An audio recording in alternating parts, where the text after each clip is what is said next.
சிவா. திருச்சிற்றம்பலம். உலகெல்லாம் உணர்ந்து ஓதற்கரியவன் நிலவுலாவிய நீர்மலி வேணியன் அலையில் சோதியன் அம்பலத்து ஆடுவான் மலர் சிலம்படி வாழ்த்தி வணங்குவான். எல்லாம் வல்ல திருவருளை இறைஞ்சுகிறேன். திருக்கைலாய பரம்பரை திருவாவடுதுறை ஆதீனம் ஸ்ரீலஸ்ரீ 24வது குருமுகா சன்னிதான அவர்களின் சொன்னார் திருவடி கமலங்களை மனம் மொழிமைகளால் திசை நோக்கி போற்றி பணிந்து வணங்குகிறேன். நம்முடைய அன்பிற்குரிய திருப்பணி செம்மல் கோமலையா அவர்களை வணங்கி வாழ்கிறேன். நிகழ்ச்சியின் தொடக்கத்தில் மிக அருமையாக ஞானசம்பந்த பெருமானுடைய பதிகத்தை விண்ணப்பம் செய்த சிவ திருமதி வசலையம்மாள் அவர்களை வணங்கி வாழ்கிறேன். நிகழ்ச்சியை தொடங்கி வைத்திருக்கிற நம்முடைய மயிலை சைவ சித்தாந்த சபையினுடைய அமைப்பாளர் திருவாளர் செல்வம் அவர்களை வணங்கிக் கொள்கிறேன். நிகழ்ச்சியில் பங்கு பற்றி இருக்கிற கோமல் ஓம் நமச்சிவாய அறக்கட்டளை, மயிலை சைவ சித்தாந்த சபை, இடைமருதீசன் சாத்திரக்குழு ஆகிய அமைப்புகளை சார்ந்த நண்பர்கள் அனைவரையும் வணங்கிக் கொள்கிறேன்.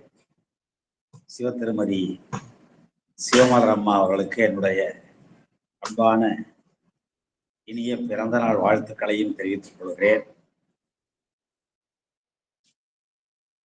நம்முடைய தொடர்ந்த திருத்தொண்டர்பான சிந்தனையில்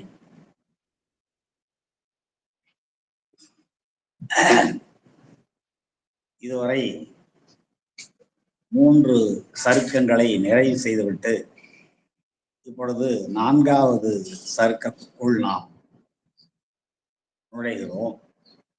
திருமலை சருக்கம், தில்லைவாழ் அந்தணர் சருக்கம், இலைமலிந்த சருக்கம் ஆகிய 3 சருக்கங்கள் நிறைவுற்ற நிலையில் 4வதாக உண்மையால் உலகாண்ட சருக்கத்தை இன்று முதல் நாம் தொடர்ந்து சிந்திக்கிற வாய்ப்பை திருவருள் நமக்கு கூட்டியிருக்கிறது. இந்த பெரிய புராணத்தை பொறுத்தவரை இது 4வது சருக்கம். திருத்தொண்ட தொகையில இது 3வது பாடல்.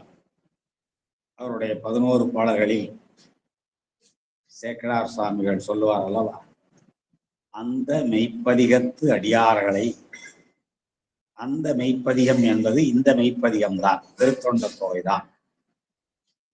திருத்தொண்ட தொகை ஏன் நாம் திரும்ப திரும்ப பயில வேண்டும் என்றால், தெய்வ சேக்கடார் சுவாமிகள் குறிப்பிடுகிறார்கள், அந்த மெய்ப்பதிகத்து அடியார்களை நந்தன் நாமம்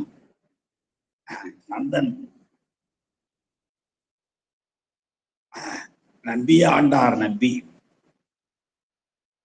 நந்தம் நாதனாம் நம்பியாண்டார் நம்பி என்று தெய்வ சேக்கிழார் திருத்தொண்டர் திரு அந்தாதி பாடிய நம்பியாண்டார் நம்பிகளை தன்னுடைய தலைவன் என்று குறிப்பிடுகிறார்.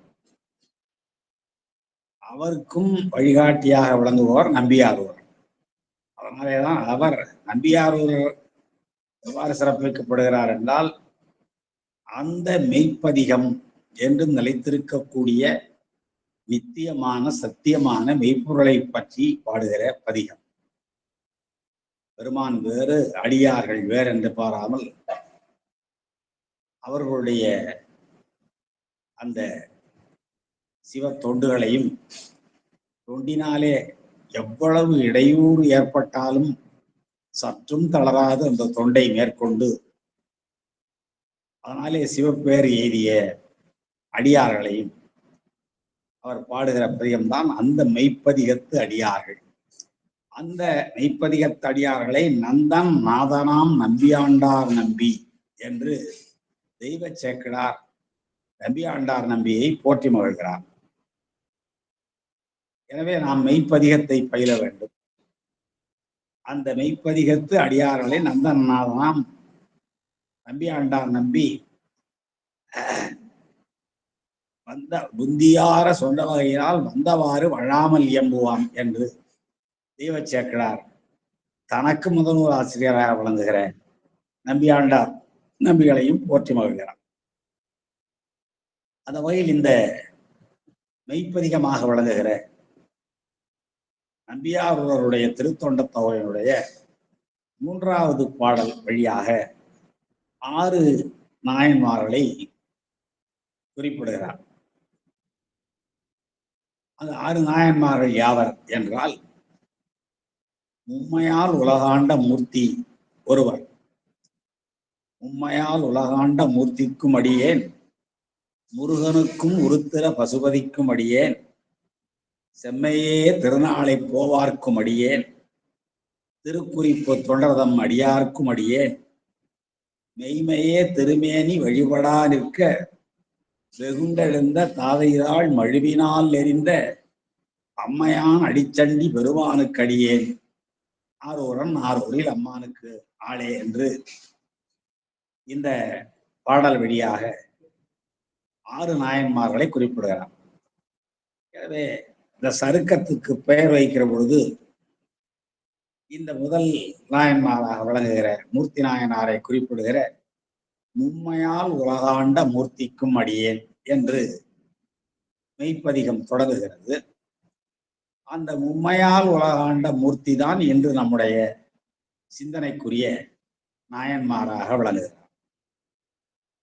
அவரை தொடர்ந்து முருகநாயனார், உருத்திர பசுபதி நாயனார், திருநாளை போவார் என்ற நந்தனார், திருக்குறிப்பு தொண்டர் பெயர் தெரியவில்லை. அடுத்து 6வதாக சண்டேஸ்வர நாயனாராக 6 நாயன்மார்களை நாம் தொடர்ந்து சிந்திக்க இருக்கிறோம்.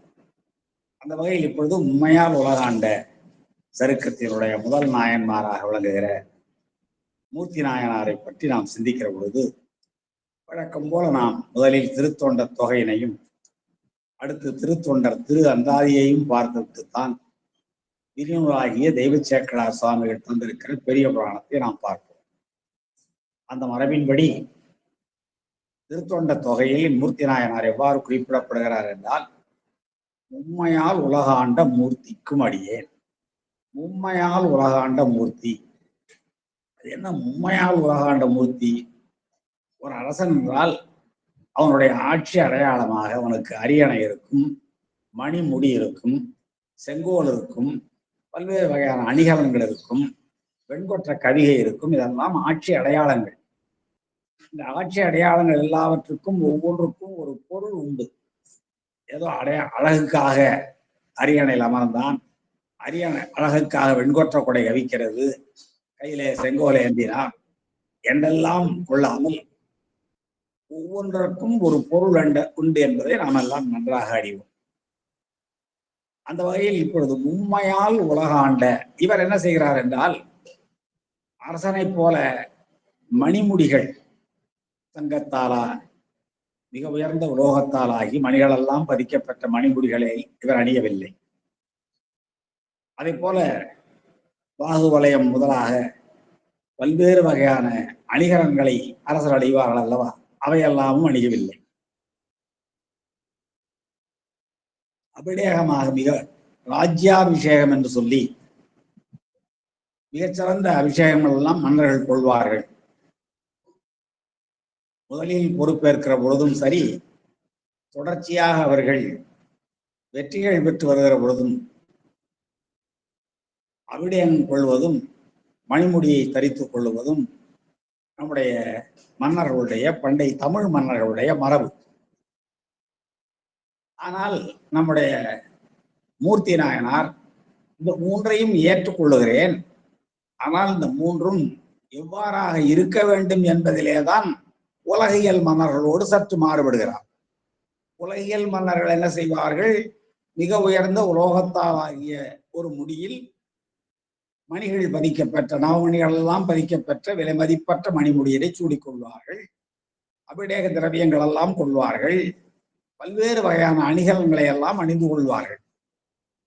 ஆனால் நம்முடைய மூர்த்தி நாயனார் இந்த 3ஐயும் அணிந்து கொள்ளுகிறார்.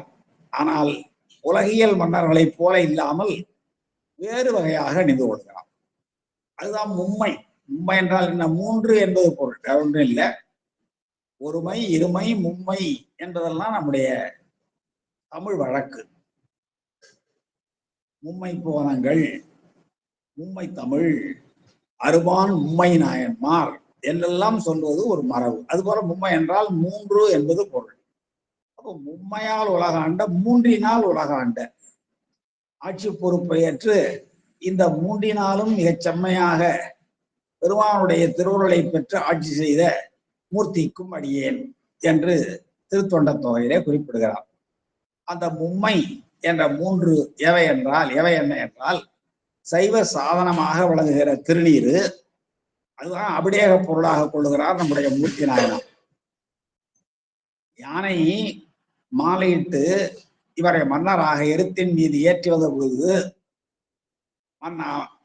அமைச்சர்கள் எல்லாம் இவருக்கு மணிமுடி கவித்து அபிஷேகம் செய்வித்து அரியணையில் அமரச் செய்கிற நிலையில் இவர் அவர்களிடம் சொல்லுகிறார், திருநீரே அபிடேக பொருளாக வேண்டும், உருத்திராக்க கண்டிகையே என்னுடைய அணிகலனாக வேண்டும், சடாமுடியே மணிமுடியாக வேண்டும் என்று வேண்டிக் கொள்ள அவர்களும் இசைய அதன் பின்னாலேதான் தன்னுடைய அரச பொறுப்பை ஏற்றுக் கொள்ளுகிறார் மூர்த்தி நாயனார் என்பது விரிநூல் தர இருக்கின்ற மிக அருமையான விளக்கங்கள். எனவே மும்மையால் உலகாண்ட என்றால் திருநீராலும் மணிமுடியாலும், மணிமுடி அல்ல சடாமுடியினாலும், உருத்திராக்க கண்டிகையாலும் ஆகிய இந்த சிவச்சாதனங்கள் வழியாகவே, சிவச்சாதனங்கள் நம்முடைய சோழ மன்னர்களாக பாண்டியர்களாக இருந்தாலும் சேரலாக இருந்தாலும் சிவ சிந்தனையுடையவர்களாக இருப்பார்கள், அதிலே ஐயப்பாடில்லை. சிவ தொண்டியேற்றுவார்கள், ஐயப்பாடில்லை. பல பேரை பார்த்திருக்கிறோம், எல்லா மன்னர்களிலும் பார்க்கலாம். சேரமான் பெருமாள் நாயனாரை சேரருக்கு எடுத்துக் கொள்ளலாம்.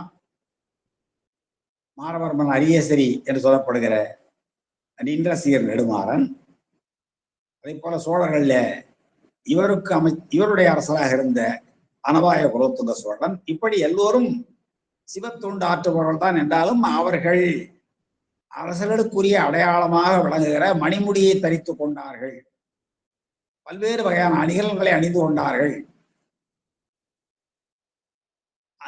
நல்ல மனப்பொருள்களை அபிடேக பொருளாக கொண்டார்கள்.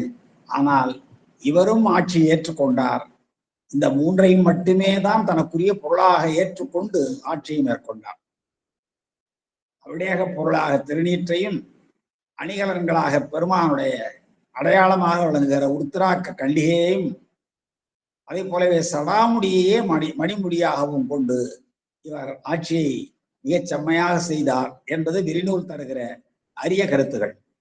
அந்த வகையில் மும்மையால் உலகாண்ட மூர்த்திக்கும் அடியேன், அந்த மும்மை என்பது நான் சொன்னது போல திருநீரு, உருத்திராக்க கண்டிகை, சடாமுடியாகி என்ற இந்த மூன்றினாலும் ஆட்சி பொறுப்பை ஏற்று மிகச் செம்மையாக செங்கோல் ஆட்சி நடத்திய மூர்த்திக்கும் அடியேன் என்ற அந்த உண்மை இறந்ததும் எதிரதும் தழுவுதலாக இதற்கு முன்னாலே இருந்த அடியார்களுக்கும் அடியேன், இனி நான் சொல்ல இருக்கிற முருகனுக்கும், உருத்திர பசுபதிக்கும், திருக்குறிப்பு தொண்டர்க்கும், திருநாளை போவார்க்கும், சண்டிக்கும் நான் அடியேன் என்று எதிரது தழுவிய எச்ச உண்மையாகவும் கொள்ளலாம். எனவே முருகனுக்கு அடியேன் சொல்ல உண்மையால் உலகாண்ட மூர்த்திக்கும் அடியேன் என்கிறார். அப்போ மூர்த்திக்கும் அடியேன் என்றால் இதற்கு முன்னாலே சொல்லப்பட்ட அடியார்களுக்கும் அடியேன், இனி சொல்ல இருக்கிற அடியார்களுக்கும் அடியேன் என்று அந்த உண்மை இறந்ததும் தழுவுகிறது, எதிரதும் தழுவுகிறது. அப்படியாக இந்த திருத்தொண்ட தொகையினுடைய ஓர் அரையடி அமைந்திருக்கிறதை பார்க்கிறோம். இதன் வாயிலாக மூர்த்தி நாயனாரை அறிமுகப்படுத்துகிறார் நம்முடைய நம்பியார் ஊரர். அடுத்து நம்பியாண்டார் நம்பிகள் திருத்தொண்டர் திரு அந்தாதியில் தொகைநூலுக்கு வகைநூல் எவ்வாறு செய்கிறார் என்பது அடுத்த பாடல். அது ஒரே ஒரு பாடல் வழியாக இவருடைய வரலாற்றின் மிக இன்றியமையாத பகுதியை, பொதுவாக நீங்க திருத்தொண்டர் திரு அந்தாதி எடுத்துக்கொண்டு பார்ப்பீர்களானால் அதில் 89 பாடல்கள் உண்டு. அவற்றினுடைய விரிவுகள் எல்லாம் பின்னாலே ஒரு நேரம் சிந்திக்கலாம். அந்த பாடல்களிலே 4 பேருக்கு 2 பாடல்கள் பாடியிருப்பார். மற்ற 63 நாயன்மார்கள்ல அந்த 4 போக மிச்சம் இருக்கிற 59 பேருக்கு ஆளுக்கு ஒரு பாடல். சுந்தரமூர் சுவாமிகளுக்கு 11 பாடல். இப்படி அந்த நூல் போகும். அந்த ஒரு பாடல் வழியாக அவருடைய வரலாறை குறிப்பிடுகிற பொழுது சொல்லிவிட முடியுமா? 49 திருப்பாடல்களிலே நம்முடைய தெய்வ சேக்கிழார் சொல்லி இருக்கிற மூர்த்தி நாயனாருடைய வரலாற்றை 4 அடிகளில் சொல்லுகிறார் என்றால் அவருடைய வரலாற்றில் மிக இன்றியமையாத பகுதி எதுவோ அதை எடுத்து மைய கருத்தாக வைத்துத்தான் நம்முடைய நம்பியாண்டார் நம்பிகள் விளக்குவார். அந்த வகையில இந்த மூர்த்தி நாயனாரை பற்றி என்ன பாடுகிறார் என்று நாம் பார்ப்போம். அவந்திரி குண்டு அமன் ஆவதின் பகைநூல் அவம் திரி குண்டு அமன் ஆவதின் மாழ்வன் அவந்திரி குண்டு அமன் ஆவதின் மாழ்வன் என்று ஆலவாய் சிவன் திருமேனிக்கு செஞ்சந்தனமா செழும் முழங்கை உவந்து ஒளிர் பாறையில் தேய்த்து உலகாண்ட உன்மூர்த்தி தன் ஊர் நிவந்த பொன் மாட மதுராபுரி என்னும் நீழ்வதியே என்று அவருடைய வரலாற்றை 4 அடிகளே சொல்றார். மிக முக்கியமான இடங்கள் எடுக்கிறார். நான் எப்பொழுது இந்த செயலை செய்ய முடியவில்லை என்றால் நான் அப்பொழுது உயிர் விடுவேன். நம்முடைய சான்றோர்கள் எல்லாம் என்ன செய்வார்கள், தாங்கள் கொண்ட கொள்கையில் இடர்பாடு ஏற்படுகிற பொழுது, இடையூறு ஏற்படுகிற பொழுது, செய்ய இயலாத நிலை தோன்றுகிற பொழுது தங்களினுடைய உயிரை விடுவார்களை தவிர கொள்கையை விட்டு கொடுக்க மாட்டார். இன்று மாலை பொழுதுக்குள் தூசெற்றி தருவேன் என்று அடியாரிடம் ஆடையை வாங்கி கொண்ட திருக்குறிப்பு தொண்ட நாயனார் பெருமானுடைய திருவிளையாடலாலே அன்று முழுவதும் மழை பொழிய மாலை நேரம் வந்தும் கொடுக்க முடியாமல் போன உடனே அந்த தூசு எற்றும் பாறையில் தன்னுடைய தலையை மோதி உயிரை விட துணிந்தாரே தவிர தன்னுடைய கொள்கையிலிருந்து விடுபடவில்லை. எனவேதான் பெருமான் அங்கே போய் அந்த பாறையில் மோதுகின்ற தலையை தன்னுடைய கையினால் பிடித்துக் கொண்டான்.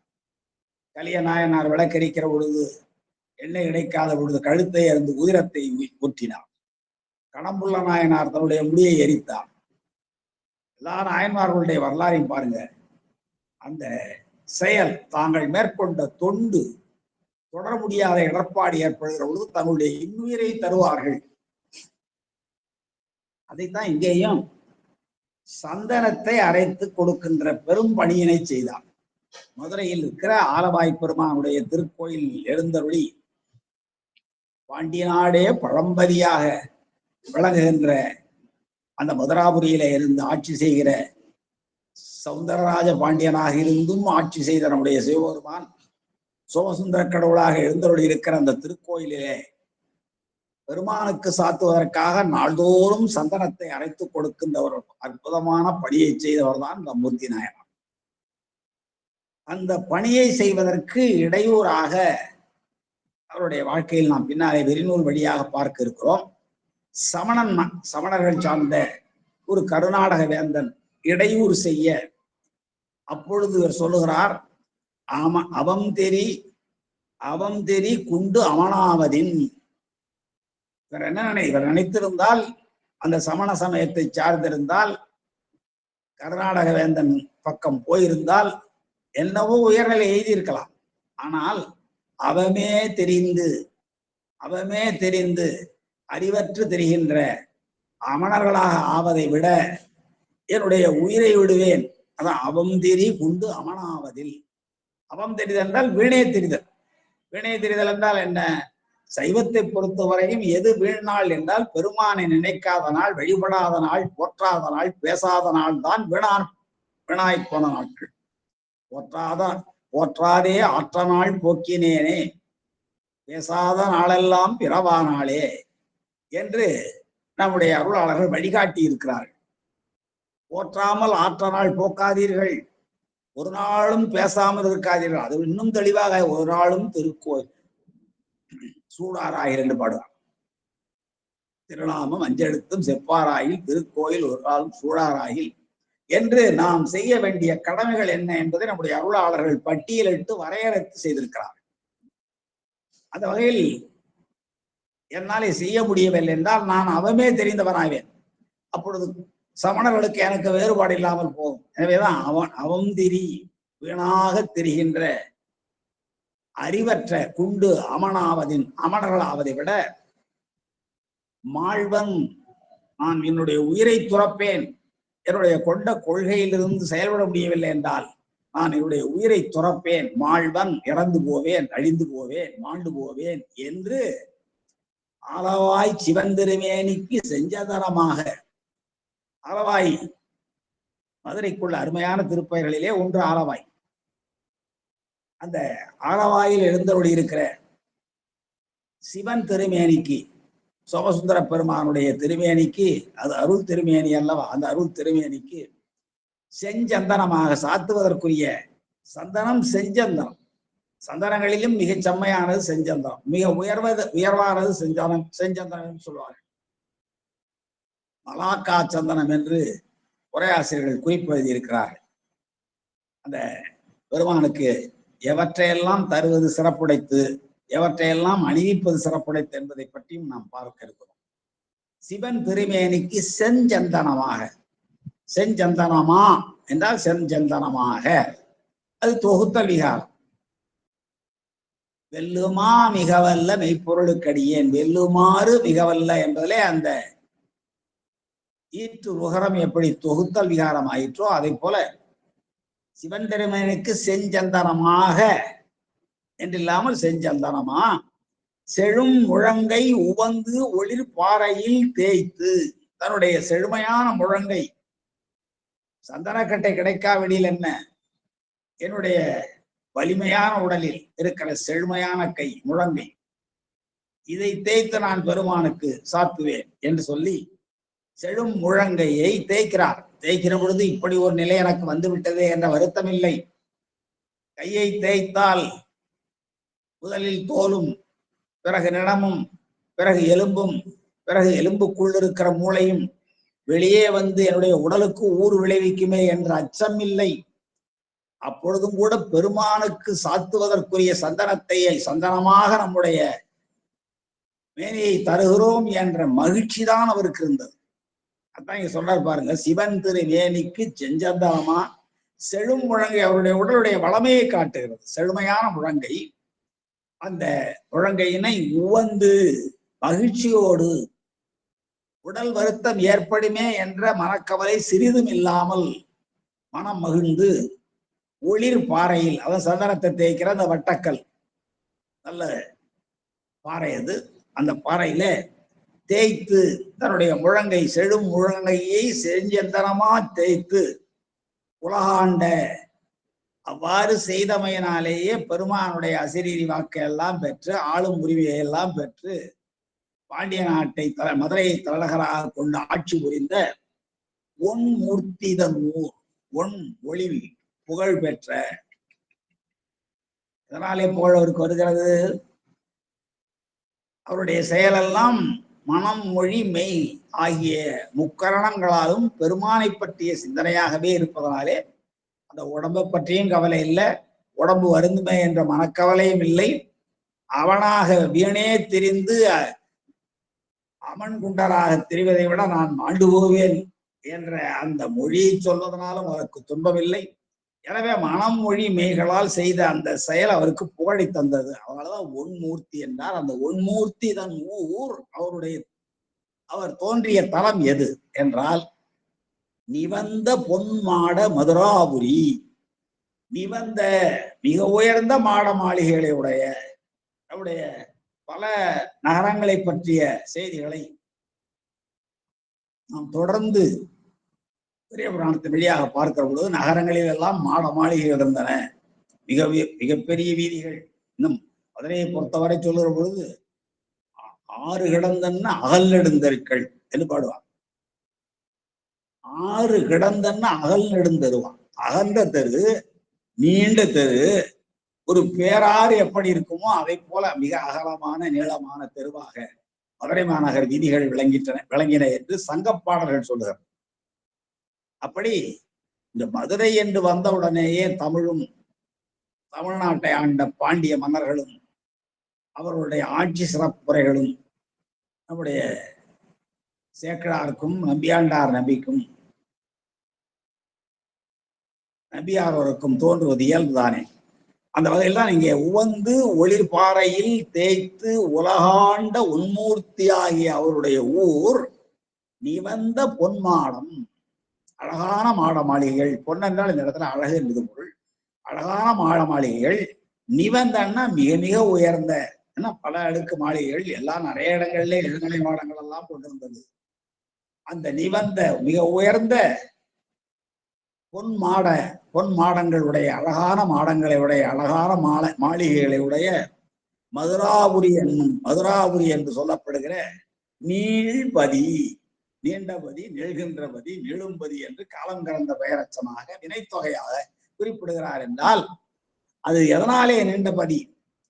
மதுரை மாநகரம் புகழாலே நீண்டபதி. மதுரை மாநகரம் குலசேகர பாண்டியனுக்கு நகரத்தை அமைக்கிற பொழுது பெருமானாலே தூய்மைப்படுத்தப்பட்ட பெருமை உடைய பதி. இன்னும் காலத்தால் தொன்மையானது. பாண்டியர்களுடைய தலைநகரம், பாண்டியர்களுடைய ஆட்சி காலம் எப்பொழுது தோன்றிற்று வரலாறுலாம் இல்லை. பல்யாக சாலை, முதுகுடுமி, பெருவெழுதி, பாண்டியன் வடிம்பலம்பன் என்ற பாண்டியன், இவர்களுடைய வரலாறுகள், அவருடைய செயல்கள் தான் நமக்கு சொல்லப்படுகிறத தவிர அவருடைய காலம் தெரியல.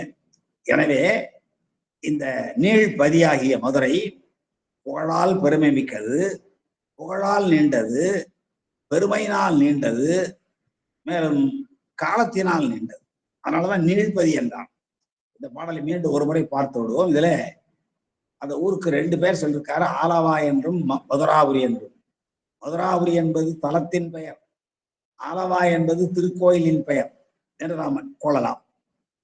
ஆனால் நான்மாடக்கூடல், மதுரை, ஆலவாய் என்றெல்லாம் பெயர் அந்த திருத்தலத்துக்கு ஏன் வந்தது என்றால், ஒரு முறை மேகங்கள் ஒழிந்து மதுரையை அழிப்பதற்கு இந்திரனால் ஏவப்பட்ட பொழுது 4 மாடங்களாக நின்று காப்பாற்றப்பட்டதனாலே, மதுரை மாநகரம் காப்பாற்றப்பட்டதனாலே நான்மாடக்கூடலான படம் திருவிளையாடல் புராணத்தில் பார்க்கலாம். ஆலவாய் என்பது அந்த நகரத்துக்கு எல்லையை ஒரு பெருமானுடைய கழுத்தில் இருந்த பாம்புதான் காட்டிற்று. ஆலம்னா விஷம், விஷத்தை உடைய பாம்பு எல்லையை வரையறுத்து காட்டியதனாலே ஆலவாய். கடம்பவனம் என்று ஒரு பெயர் உண்டு. கடம்ப மரங்கள் அடர்ந்து இருந்ததனாலே அந்த இடத்தைத்தான் காடு எடுத்து நாடாக்கினான் குலசேகர பாண்டியன் என்ற மன்னன். அதனாலே அது கடம்பவனம் என்ற திருப்பெயரும் உடையதாக இருந்தது. மதுராபுரி என்ற பெயர் ஏன் வந்தது என்றால், அந்த தலத்தை உருவாக்கிய உடனே பெருமான் தன்னுடைய சடாமுடியின் மீது இருக்கிற சந்திரகரணத்திலிருந்து புனித நீரை எடுத்து தெளித்தாராம். வரையறுக்கப்பட்ட அந்த இடம் பாம்பினுடைய நஞ்சு தோய்ந்திருக்கலாம், அல்லது முன்னாலே காடாக இருந்ததனாலே அது கேடுற்றிருந்திருக்கலாம். எனவே அவற்றையெல்லாம் போக்க புனிதப்படுத்துவதற்காக பெருமான் தன்னுடைய சடாமுடியில் இருக்கிற இளந்தரையிலிருந்து அந்த நதியிலிருந்து கிடைக்கிற அமுதம், நதி அமுதம் என்று சொல்லுவார்கள், அதை எடுத்து பெருமான் அங்கே தெளித்தார். எனவே அது மதுரை ஆயிற்று. மதுரமான அமுதத்தை தெளித்தமையினாலே மதுராபுரி ஆயிற்று, மதுரை ஆயிற்று. ஆக இந்த இவ்வாறெல்லாம் பெயர் காரணங்களை நாம் பார்க்கிறோம். பாருங்க, அவம் தெரி குண்டு அமனாவதின், இது அவரு சந்திரத்தை தேய்க்கிறப்போ கிடைக்காத பொழுது, முழங்கையை தேய்க்கிற பொழுது அவருக்கு ஏற்பட்ட மன உறுதி. வீணே தெரிந்து பெருமானுடைய போற்றாமல், அவருக்கு தொண்டு செய்யாமல், வீணே தெரிந்து அமரர்களை போன வீணே தெரிந்து அறிவற்றவர்களாக சமர்களாக நாம் தெரிவதை விட மாழ்வது மேலானது, உயிரை விடுவது மேலானது என்று சிறப்பின் என்று ஆலவாய் சிவன் திருமேனிக்கு, ஆலவாய் தான் பெயர் சொன்ன திருக்கோயில், அங்கே எழுந்தருளி இருக்கிற சோமசுந்தர பெருமானுடைய திருமேனிக்கு வழக்கமாக சாத்தப்படுகிற சந்தனத்தை செஞ்சந்தனமாக, எப்பொழுதும் சந்தனக்கட்டையிலும் சிறந்தது சந்தனக்கட்டை செஞ்சந்தனம். இவருடைய முழங்கையை தேய்த்ததனாலும் அந்த சந்தனம் என்ன நிறமாக இருக்கும், இவருடைய தசை தேய்ந்து, தோல் தேய்ந்து, இனங்கள் தேய்ந்து, எலும்பு மூளையும் தேய்ந்து வருகிறது என்றால் அது குருதி கலந்து செஞ்சந்தனமாகத்தானே ஆகியிருக்கு.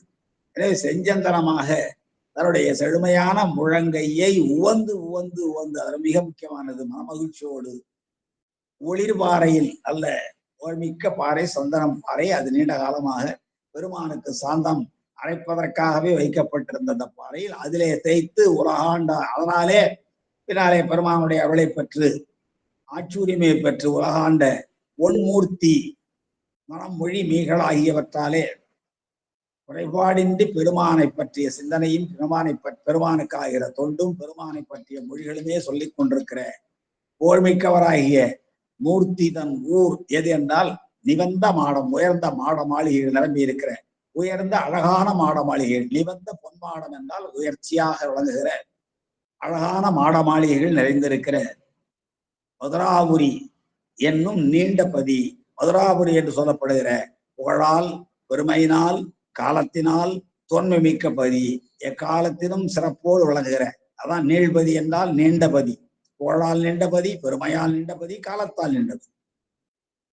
நீள்கின்ற பதி என்றால் அதே போல, நீளும்பதி என்றால் அதை போலவே. இவ்வாறாக இந்த நீள்பதியாக விளங்குகிற மதுராபுரியில் தான் இவர் தோன்றினார் என்று அவருடைய திருத்தலம் அதுதான் என்று நம்முடைய நம்பியாண்டார் நம்பிகள் குறிப்பிடுகிற இந்த பாடலை அடிப்படையாக வைத்துத்தான் நம்முடைய தெய்வ சேக்கிழார் விரிநூலாக 49 திருப்பாடல்களிலே மூர்த்தி நாயனாருடைய வரலாறை மிக அழகாக சொல்கிறார். இங்கே பாண்டிய நாட்டை பற்றி முதலாக இங்கேதான் பாட வேண்டிய நிலை உண்டாகிறது. இதற்கு முன்னாலே நாம் பார்க்கிறோம், தில்லைவாழ் சுருக்கத்திலே திருநீலகண்ட குயவனாரை பார்த்தோம், ஏற்பகை நாயனாரை பார்த்தோம், அமர்நீதியாரை பார்த்தோம். இவங்கள நம்ம சோழ நாட்டை சேர்ந்தவர்கள். ஏன்னா எல்லோரும் நம்ம சோழ நாட்டை சார்ந்தவர்கள். அடுத்து இலைமலிந்த சொர்க்கத்தில் சொல்லப்படுகிற எரிபத்தர் கொங்கு நாட்டை சேர்ந்தவர். இலைமலிந்த வேல் நம்பி எரிபத்தர் கடியே. அப்புறம் கண்ணப்பனான் அங்க புத்தப்பி நாடு தொண்டை நாட்டை சார்ந்தவர். அடுத்து மானகஞ்சாரராக இருக்கட்டும், குங்குலிய கலையராகட்டும், ஆனாய நாயனார் ஆகட்டும், இவர்கள் எல்லாம் காவிரி நாட்டை சார்ந்தவர்கள். ஆக பாண்டிய நாட்டை பற்றி இதுவரை அடியார்களை பற்றிய பாண்டிய நாட்டு அடியார்களை பற்றிய சொல்லுகிற நிலை இதுவரை வந்ததில்லை. இளையான்குடி மாறநாயனார் என்ற ஒருவர் இருந்தார். அவருடைய இளையான்குடி என்பது பாண்டிய நாடு இல்லை. அப்படி இருந்தாலும் அது நம்முடைய கொங்கு நாட்டு பகுதியை சார்ந்ததுதான். அதுவும் கூட அந்த அதுல ஐயப்பாடு வேற இருக்கிறது. அது அந்த பகுதியை சார்ந்தவரா அல்லது நம்முடைய நல்லாற்றுக்கும் பக்கத்திலே இருக்கிற கொட்டாரத்துக்கு பக்கத்தில் இருக்கிற ஒரு ஊர் அதுவாக இருக்குமா என்றெல்லாம் ஐயப்பாடு இருக்கிறது. ஆகவே இதுவரை பாண்டிய நாட்டை பற்றி விரிவாக பேச வேண்டிய ஒரு நிலை தெய்வ சேக்கிழாருக்கு வரல. பாண்டிய நாட்டு அடியார்களை பற்றி முதன்முறையாக இங்கேதான் நம்முடைய தெய்வ சேக்கிழார் அவர்கள் பாடுகிறார்கள். பாண்டிய நாட்டினுடைய அடியார்களிலே முதலாக வருகிறவர் தான் நம்முடைய மூர்த்தி நாயனார். இப்ப மதுரை மாநகர் அவர் மதுரை மாநகரத்தை சொன்னார் நம்முடைய நம்பியாண்டார் நம்பிகள். மதுராபுரியை தலைநகராக கொண்ட பாண்டிய நாட்டிலிருந்து ஆரம்பிக்கிறார் நம்முடைய தெய்வ சேக்கிழார். விரிநூல் அல்லவா? சரி, பாடப்போம். சீர்மண்ணு செல்வ குடிமல்கும் சிறப்பின் ஓங்கும் கார்மண்ணு சென்னி கதிர் மாமணி மாட வைப்பு நார்மண்ணு சிந்தை பல நற்றுரை மாந்தர் போற்றும் பார்மண்ணு தொன்மை புகழ் பூண்டது பாண்டி நாடு என்று பாண்டிய நாடுதான் ஆரம்பிக்கிறார். பாண்டி நாடு எப்படிப்பட்ட சிறப்பு உடையது? மூன்று தமிழ்நாடு உங்களுக்கு தெரியும். சேர சோழ பாண்டிய நாடு, இதை சார்ந்திருக்கிற குறு நாடுகள் பல. பாண்டிய நாடுதான் தமிழ்நாடு என்று சொல்லுகிற ஒரு மரபு உண்டு. மற்ற நாடுகளை எல்லாம் தமிழ்நாடுன்னு சொல்றது இல்ல. தமிழ்நாடு என்றால் தமிழ்நாடுதான். இதுலேயும் பாண்டிய நாட்டை தமிழ்நாடு என்றும் அதை செந்தமிழ்நாடு என்றும் அதை சூழ்ந்திருக்கிற பிற பகுதிகளை கொடுந்தமிழ்நாடு என்றும் சொல்வது ஒரு மரபு. பின்னாடி இலக்கிய கர்த்தாக அது செய்தார்கள். ஆனா தொன்மையில் அது மாதிரி இல்லை. சேர சோழ பாண்டிய மூன்றையும் மூவேந்தர்களாகவும் முத்தமிழ்நாடும் என்றும் தான் நம்முடைய பண்டை தமிழர்கள் சொல்ல, பிற்காலத்தில் வந்தவர்கள் பாண்டிய நாடு மட்டும்தான் தமிழ்நாடு என்றும் பிற பகுதிகள் எல்லாம் கொடுந்தமிழ்நாடு, செந்தமிழ்நாடு, கொடுந்தமிழ்நாடு என்று இரண்டாக பிரித்து பிற்காலத்திலே அப்படி ஒரு வழக்கம் வந்தது. அதுக்கு ஒரு பாடலே பாடி வைத்தார்கள். சந்தன பொதிய செந்தமிழ் முனிவனும், சந்தன மரங்கள் அடர்ந்து வழங்குகிற புதிய மலை தெரியும் உங்களுக்கு, இதோட படிக்க இருக்கிறோம். சந்தன பொதிய செந்தமிழ் முனிவனும் சௌந்தர பாண்டியன் எனும் தமிழ்நாடனும், சௌந்தர பாண்டியன் எனும் தமிழ்நாடனும் சங்கப்புலவரும் தழைத்து இனிது இருக்கும், சங்கப்புலவரும் தழைத்து இனிதிருக்கும் மங்கள பாண்டி வளநாடு என்ப என்று அப்படியே மணிவாசகர் கூட திருவாசகத்திலே பாண்டியனை தமிழ்நாடன் என்று சொல்லுவார். தன்னார் தமிழளிக்கும் தன்பாண்டி நாட்டானே என்றார். தன்னார் நாளும் தேவருக்கு மேலாய வேதியனை என்ற அந்த திருவாசக பாடல்ல, அம்மானை பாடல்ல தன்னார் தமிழளிக்கும் தன்பாண்டி நாட்டானை என்று பாடுவார். அப்போ ஒரு காலத்துல பாண்டிய நாடே தமிழ்நாடாக கருதப்பட்டிருந்திருக்கிறது. ஆனால் உண்மையிலே சக காலத்தில் அப்படிப்பட்ட நிலையிலே இல்லை. சேர சோழ பாண்டியர் 3 பேரையும் ஒரே மாதிரியாகத்தான் பார்த்தார்கள். அவர்களுடைய ஆட்சி செய்கிற நாடும் ஒரே மாதிரியாக இருந்தது என்பதெல்லாம் இலக்கியங்கள், சங்க இலக்கியங்கள். பின்னாடி வந்தவங்க சோழ நாடுதான் தமிழ்நாடு என்றும், சேர நாடுதான் தமிழ்நாடு என்றும், தொண்டை நாடுதான் தமிழ்நாடு என்றும் பாடிக்கொண்டு தங்களுடைய வாழ்கிற பகுதியை உயர்த்தி சொல்ல வேண்டும் என்ற எண்ணம் வந்ததனால் இப்படி பாடினார்கள். அதெல்லாம் சந்தன பொதிய செந்தமிழ் முனிவனும் சௌந்தர பாண்டியன் எனும் தமிழ்நாடனும். சௌந்தர பாண்டியன் தான் சோமசுந்தர பெருமான் சௌந்தர பாண்டியன் என்ற மன்னனாகத்தான் ஆட்சி புரிந்தார். அதான் சௌந்தர பாண்டியன் எனும் தமிழ்நாடனும் சங்கப்புலவரும் தழைத்து இனிது இருக்கும் மங்கள பாண்டி வளநாடு என்ப என்று பிற்காலத்திலே ஒரு கவிஞர் பாடினார். அப்போ அந்த பாண்டிய நாடு எப்படிப்பட்ட சிறப்புடையதாக இருந்தது என்றால், சீர் மண்ணும், முதல்ல இந்த பாண்டிய நாடு என்பதை எடுத்துக்கொள்ள வேண்டும். பொருள் செய்வதற்கு கடைசியில இருக்கிற பாண்டி நாடு, பாண்டி நாடு எப்படிப்பட்டது? சீர் மண்ணும் செல்வ குடி மல்கும் சிறப்பின் ஓங்கும், அப்படிப்பட்ட உயர்வை பெற்று வழங்கியதான். சீர்மண்ணும் செல்வம், நல்ல சிறப்பு பொருந்திய செல்வம். அதனால சிறப்பு பொருந்திய செல்வத்திலே சிறப்பு பொருந்திய செல்வம், சிறப்பு பொருந்தாத செல்வம் என்ற வேறுபாடு இருக்கிறதா என்றால் இருக்கிறது. அறத்தின் வழி ஈட்டிய பொருள்தான் சிறப்பின் வழி வந்த செல்வம். அத சீர்மண்ணும் செல்வக்குடி. அந்த சீர்வந்த சீர்மண்ணும் சிறப்புகளெல்லாம் பொருந்திய செல்வக்குடிகள் நிரம்பி இருந்தார்கள். செல்வக்குடி மல்கும் சிறப்பினாலே ஓங்கியது பாண்டிய நாடு. சீர் மல்கு சீர் மண்ணு செல்வக்குடி, அல்ல செல்வம் மிக்க குடிமக்கள். அந்த செல்வம் எப்படிப்பட்ட செல்வம்? சிறுமன்னிய செல்வம், சிறப்பு பொருந்திய செல்வம். சிறப்பு பொருந்திய செல்வத்தை பெற்ற குடிமக்கள் அவர்கள் நிறைந்திருக்கிறார்கள். அதனாலே அந்த பாண்டிய நாடு சிறப்பினாலே மிக உயர்ந்து விளங்குகிறது. அறத்தின் வழி ஈட்டிய பொருளை கொண்டு வாழ்பவர்கள். பின்னாலே கூட மணிவாசக பெருமான் வைகை ஆற்றிலே இட்டு சுடுமணல்ல அவரை புரட்டிய பொழுது பின்னாலே அந்த பெரம்படியெல்லாம் பாண்டியனும் பெற்றதற்கு பிறகு பாண்டியனிடம் பெருமானே சொல்லுவார், உன்னுடைய செல்வங்கள் எல்லாம் அறத்தில் ஈட்டப்பட்டவை, அதனாலேதான் அமைச்சராகிய அந்த தென்னவன் பிரமராயராலே திருப்பெருந்துறையிலே கோயில் கட்டப்பெற்றது என்ற உணர்வை உண்டாக்குவதற்காக உன்னுடைய செல்வங்கள் எல்லாம் அறத்தின் வழி ஈட்டப்பட்டவை என்று பாண்டியனுக்கு பெருமானே அறிவிப்பார். திருவிளையாடல் புராணத்திலே பார்க்கலாம். அப்படி சீர்மண்ணும் செல்வ குடி சிறப்பின் ஓங்கும், சிறப்போடு உயர்ந்து வாழ்கிறார்கள். அப்படிப்பட்ட குடிமக்கள் நிறைந்திருக்கிறது பாண்டிய நாடு. அதனுடைய இயற்கை வளம் பாருங்க. கார்மண்ணு சென்னி கதிர்மாமணி மாடம், அவர் நிவந்த பொன்மாடம் என்று சொன்னார் வகை நூலாசிரியர்.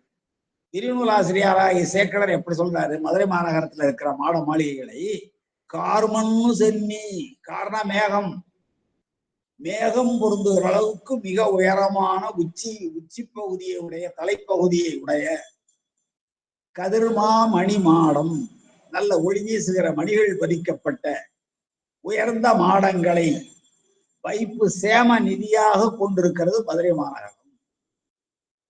வைப்புன்னா சேம வைப்பு தெரியும் உங்களுக்கு. அப்போ சீர்மண்ணு செல்வ குடிமல்கும் சிறப்பின் ஓங்கும் கார்மண்ணு சென்னி கதிர்மாமணி மாட வைப்பு. அங்கே அந்த மாட வைப்பை நார்மன்னு சிந்தை பல நற்றுரை மாந்தர் போற்றுகிறார்கள். மதுரை மாநகரத்தை போற்றா நம்ம எப்படி காவிரிக்கு ஏராளமான இலக்கிய சான்றுகள் உள்ளனவோ அதுபோல மதுரை மாநகரத்துக்கும் ஏராளமான இலக்கிய சான்றுகள், ஏராளமான இலக்கியங்கள். இன்னும் சொல்ல போனால் தமிழாய்ந்த சங்கங்கள் இருந்த இடம், தலைமை சங்கம் இருந்த இடம், திரிபுரம் எரித்த விரிசடை கடவுளும் குன்றம் எரிந்த குமரவேளும் இவர் உள்ளிட்டார் 49 புலவர் தமிழாய்ந்த சங்கம் இருந்த இடம். அதனாலே அது பல புலவர்களாலே போற்றப்பட்டது. நார்மன்னும் சிந்தை, மண்ணுதல் என்றால் நிலைபெறுதல், நிலைபெறுதல், நிலைபெறுதல். சீர்மண்ணு, கார்மண்ணு, நார்மண்ணு. நார்னா அன்பு, அன்பு பொருந்திய மனமுடைய புலவர்களாலே பாடப்பெற்ற சிறப்புடையது. பண்டைய காலத்திலே மன்னர்களும் சரி வெறும் செல்வந்தர்களும் தங்களை புலவர்கள் பாட வேண்டும் என்று விரும்பினார்கள். புலவர்கள் தங்களை பாட வேண்டும் என்று விரும்பினார்கள். நான் முன்பே ஒரு முறை சொல்லி இருக்கிறேன். தலையாலங்கானத்து செருவென்ற நெடுஞ்செழியன் என்ற ஒரு மன்னன் போருக்கு புறப்பட்டு செல்கிறான். அவனை எதிர்ப்பவர்கள் 7 பேர். சேரனும் சோழனும் 5 வேளிர்களும், அவர்கள் குறுநில மன்னர்கள். ஆக 7 பேர் தங்களுடைய 4 வகை படையோடு தலையாலங்கானம் என்ற இடத்திலே பாண்டியன் நெடுஞ்செழியனை எதிர்க்கிறார்கள். அப்போ போருக்கு புறப்படுகின்ற இளைஞனாக மிக மிகச் சிறியவனாக இருந்த இடைக்குண்டோர் கிழார் போன்ற புலவர்கள் பாடுகிற பொழுது, மாங்குடி மருதனாரும் இடைக்குண்டோர் கிழாரும் பாடுகிற பொழுது, தலையாலங்கானத்து செருவென்ற நெடுஞ்செழியன் எவ்வளவு இளைஞனாக இருந்தான் என்பதை சொல்லுவார்கள். இடைக்குண்டோர் கிழார் பாடுவார், தேர்முட்டு பொலிவு பெற நின்றவன் யானோதான், அவன் 50 ஐம்படைத்தாலி களைந்து இன்றுதான் பால் உணவு கொண்டிருக்கிறான் என்று அவ்வளவு இளமையானவன் என்று சொல்லுவார். அப்படிப்பட்ட இளைஞனான நெடுஞ்செழியன் போருக்கு சென்று செல்லுகிற பொழுது உறுதிமொழி சொல்லுவான், சூழ்வைப்பான், சபதம் எடுப்பான். என்ன சொல்வான்? நிறைய செய்திகளை சொல்லிக் கொண்டே வருவான். அதுல ஒரு கடைசி மிக முக்கியமான ஒரு செய்தி மட்டும் நான் சொல்லுகிறேன். மாங்குடி உலகமொடு நிலைய பலர் புகழ் சிறப்பின் மாங்குடி மருதன் தலைவனாக புலவர் பாடாது வரைக என் நிலவரை. நான் இந்த போரில் வெற்றி பெறவில்லை என்றால் உலகத்தோடு நிலை பெற்று வழங்குகிற சிறப்பான தமிழில் உலகமுடு நிலைய பலரும் புகழ்ந்த சிறப்பை உடைய மாங்குடி மருதன் தலைவனாக விளங்குகிற அந்த தலைமை சங்கத்திலே இருக்கிற புலவர்கள் என்னுடைய நாட்டை என்னை பாடாது நீங்குவார்களாக என்று சொல்கிறார் என்றால், நார்மன்னும் சிந்தை பல நல் துறை மாந்தர்கள், எத்தனை நூல்கள். இந்த திருமுருகாற்றுப்படை எடுத்துக் கொள்ளுங்கள், பாண்டியனோடு நடந்தது. மதுரை காஞ்சி, இன்னும் நம்முடைய நெடுநல் வாடை, இப்படி பல நூல்கள். நான் சொல்வது 10 பாட்டுல, 8 தொகையில ஏராளமான பாடல்கள். 2வது பாடலையே எழுதி தந்தவர் சிவபெருமான் தான் என்று திருவிளையாடல் புறம் பாடுகிறது. சிவபெருமான் 2 பேருக்கு கடிதம் கொடுத்தார் என்று நமக்கு தெரியும். பானபத்திரன் பொருட்டு சேரமான் பெருமாள் நாயனாருக்கு ஒரு கடிதம் எழுதி கொடுத்தார். மதிமணி இசை மாடக்கூடல் தெரியும். அதுல மாண்பொருள் கொடுத்து வரவெடுப்பதுவே என்று அந்த கடிதத்துல இதை கொண்டு வருகிற பானபத்திரருக்கு என்போல் என்பால் அன்பன், அப்படிப்பட்ட அந்த அன்பனுக்கு மாண்பொருள் கொடுத்து வரவெடுப்பதுவே என்று ஒரு கடிதம் கொடுத்தார். அடுத்தது பெத்தான் சாம்பானுக்கு முத்தி கொடுத்தல் முறை என்று கோட்டவன்குடி உமாவதி சிவாச்சாரியாருக்கு ஒரு கடிதம் கொடுத்தார். இன்னொன்று தருமிக்கு பொற்கிழி அளித்த படலம் என்று திருவிளையாடல் புராணத்திலே ஒரு பகுதி உண்டு. அங்கே தருமி என்னும் அந்தணனுக்காக, அந்தண பிரம்மச்சாரிக்காக ஒரு பாடலை எழுதி சண்பகமார பாண்டியனுடைய ஐயத்தை போக்குகிற ஒரு பாடலை எழுதி தன்னுடைய பீடத்தின் வைத்தார். அதை கொண்டு சென்றுதான் அந்த புலவன் அரியணை அரசரிடம் காட்டி அந்த கொங்குதையர் வாழ்க்கை அஞ்சரை தும்பி என்று தொடங்குகிற அந்த குறுந்தொகை பாடல், குறுந்தொகையிலே பாடியிருக்க 2வது பாடல். நாம் ஒரு பாடல்ல 2வது பாடலாக விளங்குவது அந்த பாடல். அது கீழே இறையனார் என்ற பெயர் காணப்படும். அப்ப அந்த பாண்டியனுடைய ஐயத்தை தீர்த்து வைப்பதற்காக தலைமைக்கு ஒரு நூல் கொடுத்தார், ஒரு கடிதம் கொடுத்தார் என்றெல்லாம் சொல்வார்கள். இப்படி எல்லாராலும் போற்றப்பட்ட மதுரை மாநகர். வரிபாடல்லே மதுரையும் வையையும் மிக அருமையாக பாடுவார்கள். அதே போல புறநானூறோ மற்ற சங்க இலக்கியங்களோ இன்னும் பல நூல்கள்,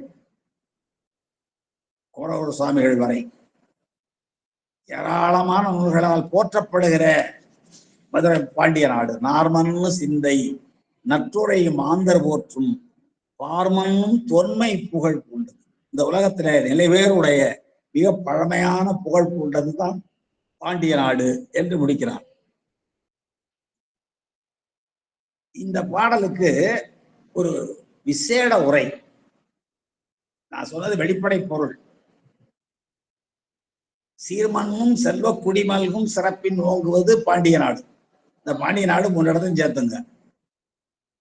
சிறப்புகள் நிறைந்த, செல்வத்தோடு வாழ்கிற, குடிமக்கள் நிறைந்து வாழ்கின்ற, சிறப்போடு ஓங்குவது பாண்டிய நாடு 1. கார்மண்ணும் சென்னி கதிர் மாமணி மாடம் வைப்பாக விளங்குவது. கார்மண் என்றால் மேகத்தை சென்ற அளவுக்கு, மேகங்கள் நிலை பெற்று தங்குகிற அளவுக்கு மிக உயர்ந்த மாட மாளிகைகள். அங்கே கதிர் மாமணி ஒளி வீசுகிறது. அப்படிப்பட்ட மாட வைப்புகளை தன்னுடைய நிதியாக, சேம நிதியாக கொண்டிருக்கிற பாண்டிய நாடு 2வது. 3வது, நார்மன்னு சிந்தை பல நற்றுரை மாந்தர், நல்ல புலவர்கள். நார்மன்னும் சிந்தை அன்போடு பாடுகிற புலவர்கள். ஏனென்றால் அவர்கள் ஒரு மன்னனையோ ஒரு புலவனையோ ஒரு நாட்டையோ பாடுகிற பொழுது பொய்யாக பாட மாட்டார், மெய்யாக பாடுவார்கள், உண்மையைத்தான் பாடுவார்கள், உள்ளதைத்தான் பாடுவார்கள். அதான் இங்க நார்மன்னும் சிந்தை அன்பு பொருந்திய மனத்தை உடையவர்களாகிய பல நல்லவர்களாலே போற்றப்படுகின்ற சிறப்பை உடையது. பார்மன்னும் தொன்மை புகழ், இந்த உலகத்திலே நிலைவேறுடைய பழமையான புகழை உடையது பாண்டிய நாடு என்று இந்த பாடலுக்கு நான் சொன்ன வெளிப்படை பொருள். இதுக்கு விசேட ஒரு என்ன சொல்கிறார்கள்? சீர் என்றால் அறம் என்று பொருள். சீர் மண்ணு என்றால் அறம் நிறைந்த, செல்வம் தெரியும் பொருள். அந்த பொருள் எப்படி வந்தது? அறத்தின் வழி வந்தது. அறம்பொருள் இன்பம் வீடு என்பன புருஷார்த்தங்கள் சொல்லும் அல்லவா? அறம்பொருள் இன்பம் வீடு அடைதல் நூற்பயன் என்று சொல்வார்கள். நன்னூல்ல ஒரு சூத்திரம். ஒரு நூலோட பயன் என்னவாக இருக்க வேண்டும் என்றால் அறத்தை சொல்ல வேண்டும், அறத்தின் வழி பொருளீட்ட வழிகாட்ட வேண்டும், அறத்தின் வழி ஈட்டிய பொருளை கொண்டு நேரிய இன்பத்தை தூக்க வேண்டும், அதன் பின்னாலே மக்களோடு மகிழ்ந்து மறையரங்காத்து மிக்க வேட்கை தீர்ந்தொழி பின்னாலே அங்கே வீடு பேர் எய்த வேண்டும், அதற்குள்ள ஆசிரமங்களை எல்லாம் சொல்லுவார், எய்த வேண்டும். இதுதான் நூலினுடைய பயனாக அமைய வேண்டும். ஆக இந்த பெருங்காப்பியம் என்று சொல்லுகிற பொழுது அதில் இந்த 4 செய்திகள் சொல்லப்பட்டவன் நாற்பொருளையும் சொல்ல வேண்டும். பெரிய புராணத்தை எப்படி ஒரு காப்பியம், பெருங்காப்பியம் என்று நாம் சொல்லுகிறோம் என்றால், ஒரு பெருங்காப்பியத்து இலக்கணத்தை எப்படியெல்லாம் அமைக்க வேண்டுமோ அப்படியெல்லாம் அமைத்திருக்கிறார் நம்முடைய தெய்வ சேக்கிழார். அதனாலதான் அவர் தெய்வ சேக்கிழார்.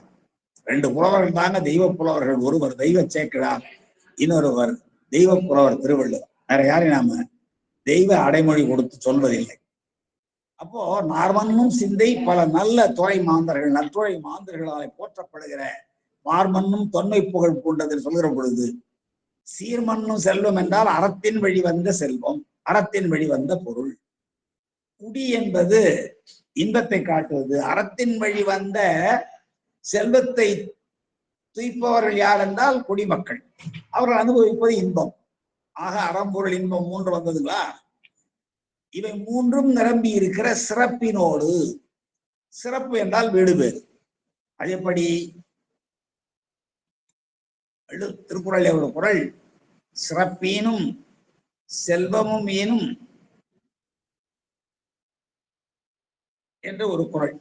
அதுல சிறப்பீனும் செல்வமும் ஈனும் அறத்தின் ஊங்கு ஆக்கம் எவனோ உயிர்க்கு என்று குறள். அறத்தை விட உயிருக்கு ஆக்கம் தருவது எது இருக்கிறது? உயிருக்கு ஆக்கம் எது? சிறப்பை பெறுவது. சிறப்பு என்றால் என்ன? வீடு வேறு. பைமேல் எழுதுகிறார், சிறப்பு என்றால் வீடு வேறு, செல்வம் என்றால் துறக்கம் முதலாகிய செல்வங்கள், சொர்க்கம் முதலாகிய போகங்களைத்தான் செல்வம் என்று சொன்னார். நம்முடைய செல்வம் என்றே சிறப்பை குறிக்கிற ஒரு மரபு உண்டு. செல்வ நெடுமாடம் சென்று சேவனோங்கும் செல்வம் அதிகோரை செல்வம் உயர்கின்ற செல்வர் வாழ்தில்லை என்று ஞானசம்பந்த பெருமான் பாடுவார். அப்படி இந்த நான்கையும் முதலடியிலே சொல்லி இருக்கிறார் என்று விசேட உரை காண்கிறார் நம்முடைய சி.கே.எஸ். சீர்மன்னு செல்வ குடிமல்கு சிறப்பின் ஓங்கும் அறத்தின் வழி வந்த பொருளாலே இன்பத்தை துய்க்கின்ற குடிமக்கள் நிரம்பியிருந்து அவர்கள் பின்னாலே வீடு வேறு எய்துவதற்குரிய வழியை காட்டுகிற அவ்வாறு சிறப்போடு ஓங்கி சிறக்கின்ற கார்மன்னும் சென்னி கதிர் மாமணி மாட வைப்பை கொண்டிருக்கிற அன்பினாலே மன்னிய அன்பு நிறைந்திருக்கிற சிந்தையுடைய நல்ல பல சான்றோர்களாலே போற்றப்படுகிற உலகத்தில் புகழோடு விளங்குகிற பார்மன்னும் தொன்மை புகழோடு விளங்குவது பாண்டிய நாடு என்று மிக அழகாக நம்முடைய தெய்வ சேக்கிழார் இந்த பாண்டிய நாட்டை அறிமுகப்படுத்துகிறார். இன்னும் சில செய்திகளை நாம் பார்க்க வேண்டும். இந்த பாண்டிய நாடு நம்ம சோழ மன்னர்களை பற்றி ஒரு செய்தியை சொல்லுகிற பொழுது, அனவாய குலோத்துங்க சோழன் சீவக சிந்தாமணியை கேட்டு அதிலே பெருவிருப்பத்தோடு ஈடுபட்டிருந்தமையினாலேதான் நம்முடைய அவனுடைய அமைச்சராக விளங்கிய தெய்வ சேக்கிழார் அது இமைக்கும் மறுமைக்கும் பயன் தராத ஒரு நூல், அதை நீங்கள் கற்கக்கூடாது என்று சொல்லி அடியவர்களுடைய வரலாறுகளை எல்லாம் சிறப்பாக சொன்னதாகவும், அந்த அடியார்களுடைய வரலாறை எனக்கு சொன்னவாறே நீங்கள் பாடித்தாருங்கள் என்று எல்லா ஏற்பாடுகளையும் செய்து பெரிய புராணம் அரங்கேற்ற முறை உங்களுக்கு தெரியும். இந்த வரலாற்றை நம்முடைய ஒட்டவன்குடி உமாபதி சிவாச்சாரியார் அந்த திருமுறை கண்ட செய்திகளை மிக தெளிவாக விளக்கி இருக்கிறார், நாம் பார்த்து அறிவோம். ஆனா இங்கே நம்முடைய சீவக சிந்தாமணி என்ற நூல் உமாபதி சிவாச்சாரியார் இப்படி குறிப்பிட்டிருந்தாலும் கூட சீவக சிந்தாமணி என்ற நூல் ஒரு சமண சமய காப்பியம், அதில் ஐயப்பாடே இல்லை. ஆனால் அதற்கு உரை எழுதியவர் யார் தெரியுங்களா? உச்சி மேல் புலவர்கள் நச்சினார்க்கினியர், மிகப்பெரிய பாரசைவர் நச்சினார்க்கினியர். நச்சினார்க்கினியர் என்பதே பெருமானுடைய திருப்பெயர் தான். நச்சுவார்க்கு இனியர் போலும் நாக ஈச்சரனாரே என்று நம்முடைய திருமுறைகள் திருநாகேஸ்வரத்தில் எழுந்தருளிருக்கிற பெருமானை பாடும். அதுபோல இந்த நச்சுவார்க்கினியர் பெருமான், அவருடைய திருநாமத்தை கொண்டவர் தான் நச்சினார்க்கினியர் என்னும் புலவர். அவர் சைவர். மிக அருமையாக பல நூல்களுக்கு தொல்காப்பியத்துக்கு உரை எழுதியவர், கலித்தொகைக்கு உரை எழுதியவர், குறுந்தொகையில 20 பாடல்களுக்கு உரை எழுதியவர் என்ற குறிப்புகளெல்லாம் காணப்படுகின்றன. அந்த நச்சினார்க்கினியர் சிந்தாமணி முழுமைக்கும் உரை எழுதியிருக்கிறார். எனவே அது இம்மைக்கும் மறுமைக்கும் பயன் தராத நூலாக இருக்குமானால் நச்சினார்க்கினியர் அந்த நூலை எடுத்துக் கொண்டிருப்பாரா என்ற ஐயப்பாடெல்லாம் இருக்கிறது. அந்த இடத்த ஆய்வுக்குரிய விடயமாக நம்முடைய நண்பர்களிடம் நான் விட்டுவிடுகிறேன். அந்த சீவக சிந்தாமணி கட்டளை காய்ந்த கலித்துறை பாடல்களில் தான் அமைந்தது. சீவக சிந்தாமணி கலித்துறை என்னும் பாடல் வகையிலே அமைந்தது. இந்த நூல் முழுவதும் மிகப்பெரிய நூல். சீவகன் 8 பெண்களை மணந்து கொள்ளுகிற நூல். மிக அருமையான வரலாறு அது. அவன் 7 பெண்களை மணந்து கொள்வான். தன்னுடைய நண்பனுக்கு கோவிந்தை என்னும் பெண்ணை மனம் புரிந்து வைப்பான். அதனாலே மணநூல் என்று சீவக சிந்தாமணிக்கு இன்னொரு பெயர் உண்டு, மணநூல். அந்த மனநூல்ல நிறைய கற்பனைகளை எல்லாம் பார்க்கலாம். நம்முடைய தெய்வ சேக்கராரை போன்ற கற்பனைகள் காணப்படும். அவர்கள் அருகதேவனை சொல்லுவார்கள், சமன் சமய கோட்பாடுகளை சொல்லுவார்கள். அந்த நூலை உவேசா அவர்கள் பதிப்பிக்கிற பொழுது பல சமண சமய கோட்பாடுகள் தெரியாமையினாலே சமண சமயத்தை சார்ந்தவர்களுடைய பெரியவர்களை எல்லாம் அணுகி பல செய்திகளை கேட்டதோடு மட்டுமல்லாமல் குடந்தையிலே சமணர்கள் குடியிருந்த ஒரு பகுதியிலேயே அவரும் சில காலம் தங்கியிருந்து அவர்களுடைய மரபுகளை எல்லாம் கேட்டறிந்தார் என்ற செய்தியெல்லாம் அந்த அவருடைய வரலாற்றில் என் சரிதம் என்ற ஒரு வரலாறை அவரே எழுதியிருக்கிறார். நமக்கு எல்லாம் தெரியும். எந்த ஒளிவு மறைவில்லாமல் மிக தெளிவாக எழுதியிருக்கிற வரலாறு என் சரிதம். மிகப்பெரிய நூலாக அவர் எழுதியிருக்கிறார். அதுல இந்த செய்திகளை எல்லாம் குறிப்பிட்டிருக்கிறார். யார் யார் வீட்டுல இருந்தேன், அரியலூர்ல யார் யாருடைய இல்லத்துல இருந்தேன், அதுபோல இங்கே சூரியமலை அவருடைய தாயார் இல்லத்தில், உத்தமதானபுரத்தில், தேரழந்தூரில், மயிலாடுதுறையில், இப்படி அவர் வாழ்ந்த பகுதிகளை பற்றிய எல்லா உண்மைகளையும் மிக தெளிவாக எழுதியிருக்கிறார். அதுல ஒன்றுதான் இந்த சமண சமயத்தை பற்றிய தேடுதலோடு அவர் திருவாவடுதுறை ஆதீனத்திலிருந்து 2 கைப்பிரதிகளை பெற்று சென்றிருக்கிறார். இப்படி ஒரு 16-17 பிரதிகளை எல்லாம் ஆய்வு செய்து அந்த மிகப்பெரிய நூலை நம்முடைய நச்சினார்க்கினியர் உரையோடு வெளியிட்டிருக்கிற பெருமைக்குரியவர் உவேசா அவர்கள். நான் ஏன் இவ்வளவு சொல்கிறேன் என்றால், அந்த சிந்தாமணியில ஒரு பாடல்ல அந்த ஏமாங்கத நாட்டினுடைய வளம், ஏமாங்கத நாடு, ராசமாபுரம் என்ற செய்திகள் எல்லாம் அங்க சீவகனை பற்றிய செய்தியே வரும். அந்த ஏமாங்கத நாடு, ஏமாந்த நாடு அல்ல, ஏமாங்கதம் என்று இசையால் திசை போயது உண்டே என்று பாடுவார் சீவக சிந்தாமணி ஆசிரியர். அந்த ஏமாங்கத நாட்டினுடைய இயற்கை வளத்தை பாடுகிற பொழுது நம்முடைய சோழ நாட்டை பாடுவது போல இருக்கும். ஏன்னா திருத்தக்க தேவர் நம்ம பகுதியை சார்ந்தவர் தானே. திருத்தக்க தேவரை புலவர்கள் எல்லாம் சந்தேகப்பட்டார்கள். திருத்தக்க தேவர் மிகச்சிறந்த துறவி, சமண துறவி. அந்த தன்னுடைய ஆசிரியரிடம் மிக அவரும் துறவியே துறவு கோலத்தை கொண்டிருக்கிற பொழுது சைவ புலவர்கள் சிலர் சேர்ந்து உங்களுக்கு இந்த துறவரம் பற்றித்தான் பாட தெரியுமே தவிர இல்லறம் பற்றி பாட தெரியாது என்று புலவர்கள், சைவ புலவர்கள் சொல்ல, அப்பொழுது திருத்தக்க தேவர் நான் பாடுகிறேன் என்று ஏற்றுக்கொண்டாராம்.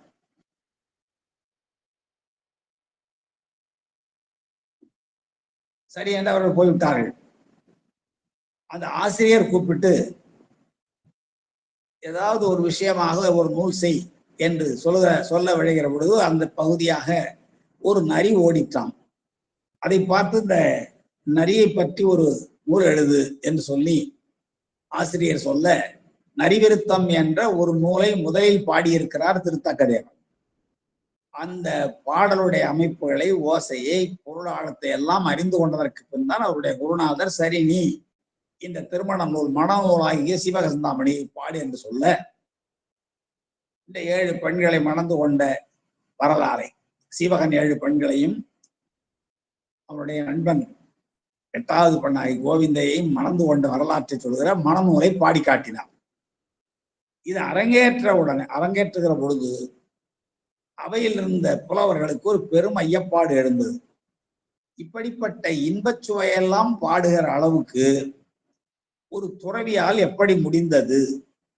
எனவே இவருடைய துற ஒழுக்கத்தில் எங்களுக்கு ஐயப்பாடு இருக்கிறது என்று சொன்ன உடனே அவர் சொன்னார், பழுக்க காய்ச்சிய இரும்பு கட்டியை கொண்டு வாருங்கள், நான் தூய்மையானவன் என்பதை நிரூபித்து காட்டுகிறேன் என்று சொல்லி பழுக்க காய்ச்சி இரும்பு கட்டியை தன்னுடைய கைகளால் பிடித்தும் நாவினால் நக்கியும் எந்த மாறுபாடும் அடையாமல் அப்படியே இருந்தவுடனே அவரை சோதனைக்கு உட்படுத்திய புலவர்களெல்லாம் அஞ்சி போய் மன்னிப்பு கேட்டதாக அவருடைய வரலாறுல வரும். அவர் பாடிய அந்த ஏமாங்கத நாட்டினுடைய வளம் ஒரு பாடல். காய்மாண்ட தெங்கின் பழம் வீழ. அநேகமாக அரங்கத்தில் பலரும் இந்த பாடலை பயின்றிருக்க கூடும் என்று நான் கருதுகிறேன். காய்மாண்ட தெங்கின் பழம் வீழ கமுகின் நெற்றி பூமாண்ட தீந்தேன் தொடைகீறி வருக்கை போழ்ந்து தேமாங்கனிசிதறி வாழை பழங்கள் சிந்தும் ஏமாங்கரம் என்று இசையால் திசை போயது உண்டே என்று கலித்துறை பாடலாக அமைப்பாடுகிறார். அப்போ அந்த பாடல என்ன சொல்லுகிறது? காய்மாண்ட தெங்கின் பழம் வீழ. ஒரு தென்னை அதை விட ஒரு அருமை பேராசிரியர் ஒருவர் சிவக சிந்தாமணி காட்டும் தேங்காய் தெங்கம்பழத்தின் ஒரு இனிய பயண வரலாறு என்று எழுதியிருந்தார் ஒரு கட்டுரை. காய்மாண்ட தெங்கின் பழம் வீழ, தென்னை மரத்திலிருந்து முற்றிய ஒரு தேங்காய், அது தெங்கம்பழம். தேங்காய நம்ம காயின்னு சொல்றோம் இல்லைங்களா? தெங்கின் பழம் முற்றியதை அப்படி சொல்லுகிற மரம் இருந்திருக்கிறது நம்முடைய இலக்கியத்துல. தெக்கங்காய் போன்ற திரண்டு கொண்ட பைங்குதல் என்று காயாக சொல்லுகிற மரம் உண்டு. தெங்கம்பழம், அப்ப காய்மாண்ட தெங்கின் பழம், காய்தான் முற்றி கனியம். அந்த தென்னையினுடைய அந்த நெற்றானது அங்கிருந்து விழுதான், தானா விழுது. காய்மாண்ட தெங்கின் பழம் விழ அது என்ன செய்யுதான்? கமுகின் நெற்றி பூமாண்ட தீந்தேன் தொடை கீறுகிறது. அதுக்கு கீழே இருக்கிற பாக்கு மரம், தென்னை மரத்தினை விட சற்று உயரம் குறைவாக இருந்த பாக்கு மரத்தினுடைய உச்சியிலே தேன் அடை கட்டி இருக்கிறது. அந்த தேன் அடையில போய் இந்த தேங்காய் விழுந்து தேன் அடை சிதறுகிறது. பூமாண்ட தீந்தேன் தொடை கீறி, தேன் தொடைய கிழிச்சு வருக்கை பொழுது மறுபடியும் தேங்காய் தன்னுடைய கீழ் நோக்கிய பயணத்தை தொடர்கிறது. கீழே பலாமரம், மிக உயரமான தென்னை மரம், தென்னை மரத்துக்கு அடுத்த உயரத்தில் விளங்குகிற பாக்கு மரம், பாக்கு மரத்துக்கு அடுத்து இருக்கிற பலாமரம், அங்க இருக்கிற பலாமரத்தில் இருக்கிற வருக்கை பலா, அந்த தேங்காய் விழுகிற வேகத்தில் தேனடையை சிதறியரோ மட்டுமல்லாமல் பலாம் கனியையும் பிளந்ததான். வருக்கை போழ்ந்து தேமாங்கனி சிதறி, அதற்கு அடுத்து கீழே வரிசையாக வாழை மரங்கள், அது இனிமையான இல்ல, அடுத்த மாமரம், பாக்கு மரத்துக்கு அடுத்தது மாமரம். அந்த மாமரத்துல இருக்கிற இனிமையான மாங்கனிகளை எல்லாம் மோதி சிதறி விட்டு அதற்கு அடுத்தபடியாக வாழைப்பழங்கள் சிந்தும். வாழைப்பழங்களை சித வைக்கிறார். உயரத்தை பாருங்க, தென்னை மரம் மிக உயரமானது, அங்கிருந்து விழுகிறது தேங்காய், முற்றிய காய். அது பாக்கு மரத்தினுடைய உச்சியிலே இருக்கிற தேனடையை கிழிக்கிறது. அந்த பாக்கு மரத்தை விட சற்றே உயரம் குறைவாக இருக்கிற பலாமரத்தில் இருக்கிற வருக்கை பலாவினுடைய கனியை பிளக்கிறது. அதற்கு பிறகும் தேங்காயினுடைய பயணம் கீழ் நோக்கி தொடர அந்த வருக்கை பலாவுக்கும் பக்கத்திலே இருக்கிற மாமரத்திலே கனிந்திருக்கிற இனிமையான மாங்கனிகளை எல்லாம் சிதறுகிறது. அடுத்து அதனினும் சற்று உயரம் குறைவாக விளங்குகிற வாழை மரங்களில் இருக்கிற கனிகளை எல்லாம் சிந்துகிறது. இப்படிப்பட்ட வளமான ஏமாங்கதம் என்று எல்லா திசைகளிலும் புகழ்பெற்ற ஒரு நாடு உண்டு என்று அந்த நாட்டினுடைய வளத்தை பாடுகிற கலித்துறை பாடல் அமைப்பிலேயே இந்த வரலாறு முழுவதையும் நம்முடைய தெய்வ சேக்கடார் சொல்லுவதை பார்க்கிறோம். அப்போ நம்ம உமாவதி சிவாச்சாரியார் என்ன கருதுகிறார் என்றால், அது இம்மைக்கும் மறுமைக்கும் பயன் தராத அவனூர். எனவே சிவக்கதைகளாய் இதை நாம் கேட்க வேண்டும் என்பதற்காக அதே செய்யுள் முறையில் செய்யுள் நடையில் இங்கே பாடி காட்டினார் என்று கூட அவர் சொன்ன கருத்தை நாம் அரணாக கொள்ளலாம். அவ்வாறு இந்த வரலாறு மிக செம்மையாக போய்கொண்டிருக்கிறது. பாண்டி நாட்டுக்கு தமிழ்நாடு என்ற பெயர் உண்டு என்பதை நாம் பல இடங்களிலே பார்த்திருக்கிறோம்.